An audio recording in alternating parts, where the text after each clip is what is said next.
All right, here she comes now, beautiful and talented performer, last seen dying a hilarious death in the summer smash movie, Scary Movie. Here's Carmen Electra, Rapunzel.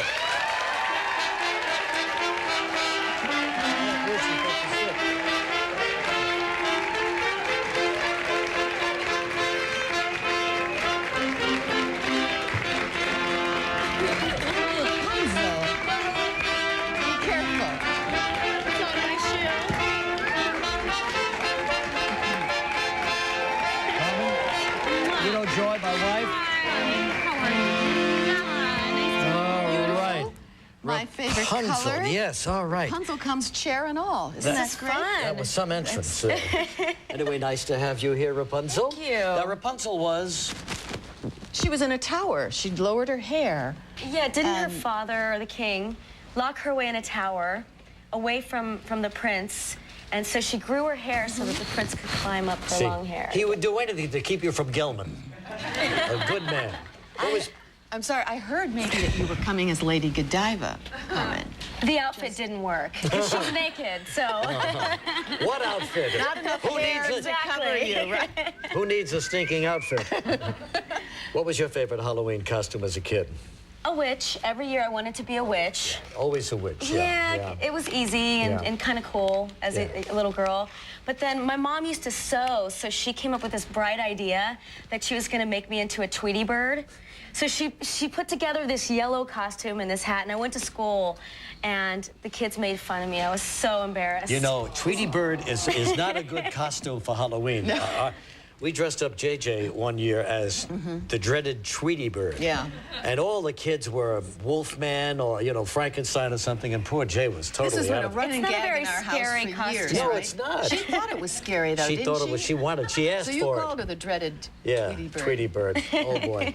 And did you go to scary movies on Halloween, too? I love scary movies. I remember watching The Exorcist. That's one of the best scary movies. And I love the candy. That's my favorite parts of Halloween, so. Yeah, terrific. And listen, speaking of scary movies, that was a tremendous hit for you, wasn't it?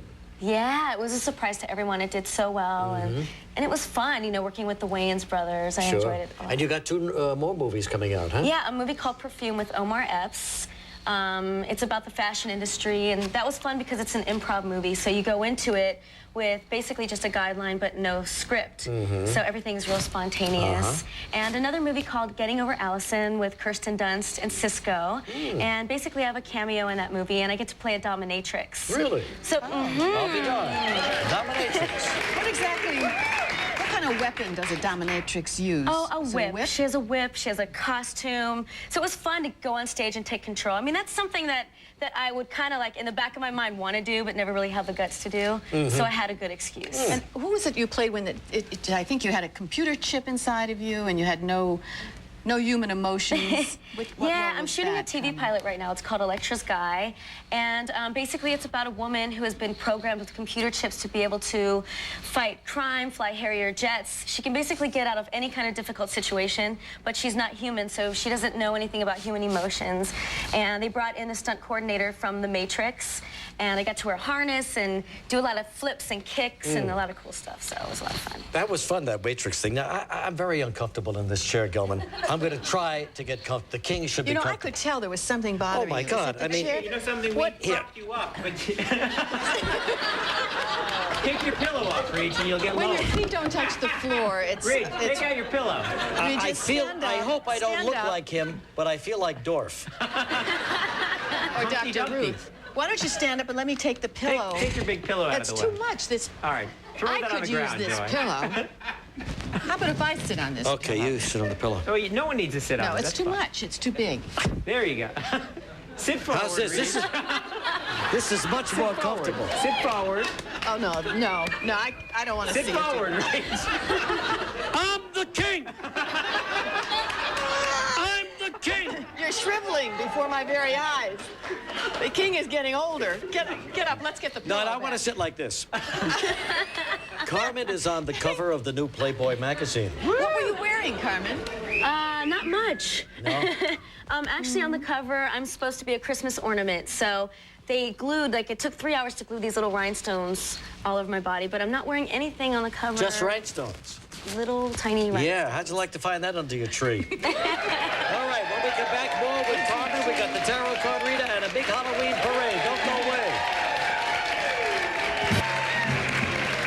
You know, there are some really wonderful costumes in our audience today, and we're going to hopefully take a look at them later in our show. But there was the bride of Art Moore. You just met her right up there. Nice to have you here, darling. Okay. Let's go outside, see what kind of a day it is here on Halloween Day in New York City. Oh, my gosh, there's my castle up there, and it looks like a nice day outside. Okay, fine. That's pretty. Where's that? Nice shot, Gilman. It's outside. It's a special effect. Oh. Joy thought it was the real thought we thing. actually Oh, had a how castle, pretty. a real Look at castle. that. All right, let's talk about him. What's the big guy doing, Dennis Rodman? Do you stay in touch? We still talk every day. Every day? Friends. Yeah. Is he going into basketball this year? I don't know. I mean, sometimes he wants to play, sometimes he doesn't. So I stay out of that. That's his business, and as a friend, I support him, whatever he wants to do. But you're just friends at this point, huh? Yes, yes. Okay. Was it difficult? You said it was, being married to such a famous, visible person. Absolutely, because, you know, I mean, I'm from Cincinnati, Ohio. I'm from a small town, and, you know, it's... Oh, I heard a little clap out there. One person up there, yeah. You know, and you have a dream, and a lot of people don't really have a chance to get out of Cincinnati and make their dreams come true. And so I was just so excited. You know, I was working for MTV and Baywatch, and my family was proud. And then I fall in love with the most controversial person in the world. And my whole life changed, you know, it was crazy. Next thing you know, I'm in the tabloids. All these things are being said that weren't true. And it hurt, you know, it's hurtful. And so it was definitely hard. And during that time, I also lost my mom and my sister. My mom passed away from a brain tumor, and my sister died of a heart attack. Yeah, I miss her so much. I miss having that relationship, just a person that, you know, really, truly loves you. And, you know, being, you know, famous, you never really know. You know, you feel like, you know, people just want to hang out with you because of what you're doing, and it's hard. So you do stay in touch with Dennis, at least? Yeah, yeah. Now, I understand that you have quite a ghost story. You had an experience, what was it, at the Chateau Marmont? No, at the Roosevelt Hotel in Hollywood. I had just gone out to L.A., and I had a deal with Capitol Records, and they put me in the Roosevelt Hotel. The first day I was there, I walk in, and the staff was saying, oh, this hotel is haunted, and there's this mirror. If you look in it, you might be able to see the spirit of Marilyn Monroe. She used to always stay in this hotel. It was one of the very first hotels built in Hollywood.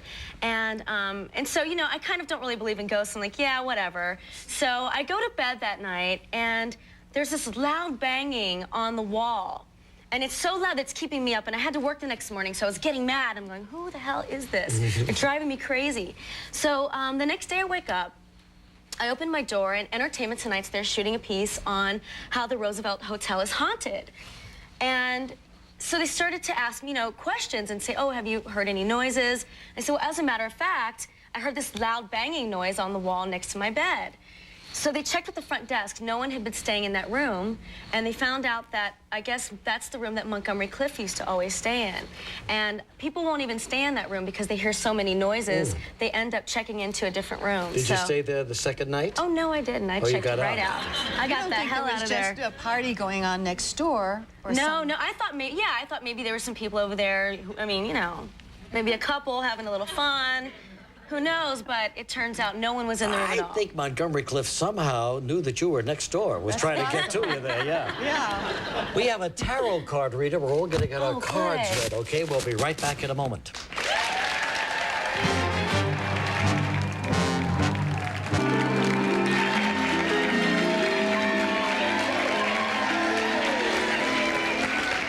All right, we're joined now by Wilma Carroll. You know, since the 12th century, tarot cards have been around, and kings and queens and everybody else has been using them to see what's in store for them. Yeah. Anyway, it's nice to have you here on the show.